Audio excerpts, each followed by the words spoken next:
Welcome to Transformers Beyond Reality Review. Let's roll out! Featuring your favorite Transformers, Ratchet, Grimlock, Bumblebee, and obviously Optimus Prime.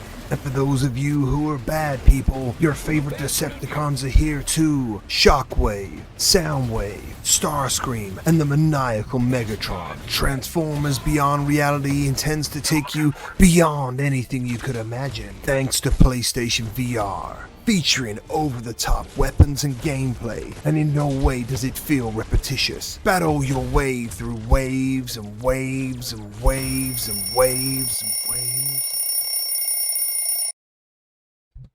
Ugh. If only the game was that good.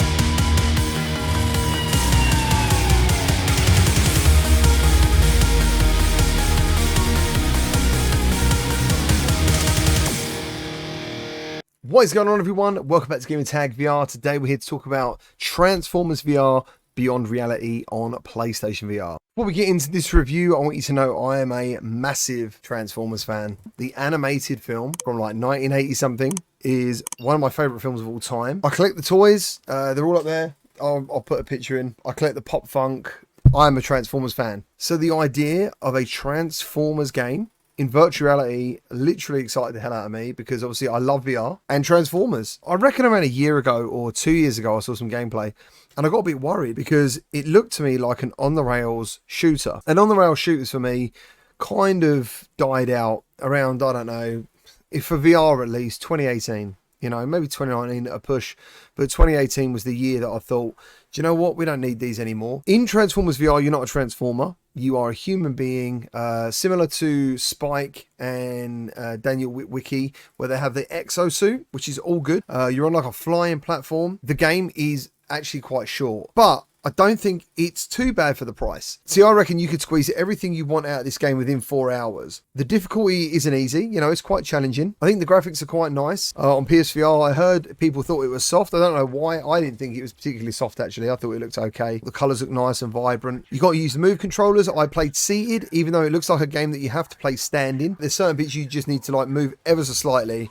and you won't get damaged. And the idea is, in each level, there's like a story between an Autobot and a Decepticon, or a couple, and you have to just get from the beginning to the end, where there will be a end boss. You only get 2 super weapons, which is a bit disappointing, considering this game is a fixed positional shooter, and there is unlockables. You would think they would really invest in making that arsenal very varied, but they don't really. You got like 3 different exosuits: a heavy one which features a minigun and a pistol.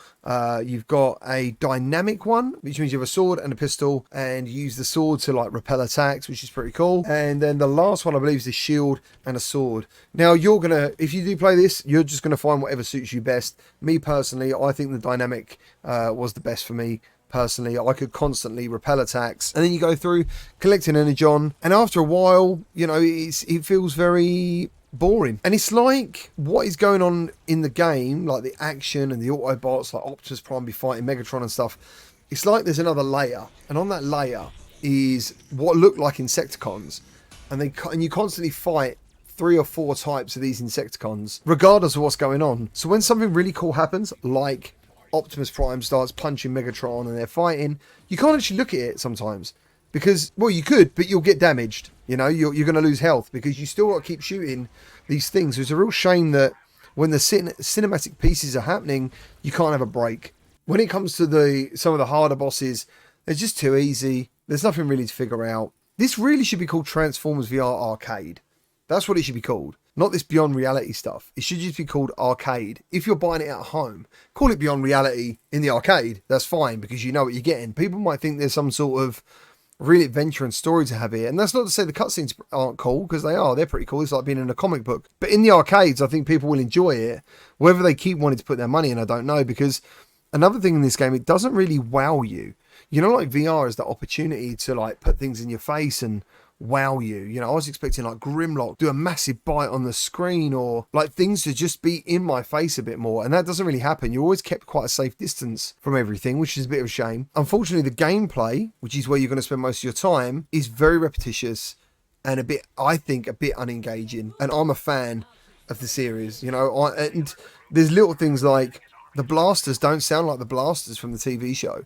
The voice work's pretty good. Would I recommend this game? I don't feel like I ever want to play it again personally. I played through it once to get this review done. If I wasn't reviewing the game, I think I would have played it over like 3 or 4 days. I say that with a bit of optimism because I might have not gone back to it because I didn't care about it, which is a real shame. Because there's little bits I do like we're in the menu and you look behind you and there's Grimlock, he's asleep like a dog and he's sort of moving around because he's asleep, and just to be part of something in Transformers is really cool, but I don't think it's worth $20, and I don't think there's really any gameplay here to be had apart from just shooting all the time. It is the game I thought it was going to be when I saw the original tweet. It is a on-the-rail shooter. It's a bit unengaging. It's a bit boring. That's pretty much it, which is a real shame. Like, I never thought I'd be reviewing a Transformers VR game. You know, like, if someone said that to me in the past, I'd have been so excited. But this game is like 4 years too late. Why isn't the kid in the trailer got his PSVR turned on? Why? Why is it turned off? Anyway, that's me. That's my moan. Finished. If you've played this game, leave some comments below. If you wanted to play this game and I've upset you, please leave some comments below. And if you play this game and you enjoy it, definitely leave some comments below, because I want people to enjoy this game, but I didn't.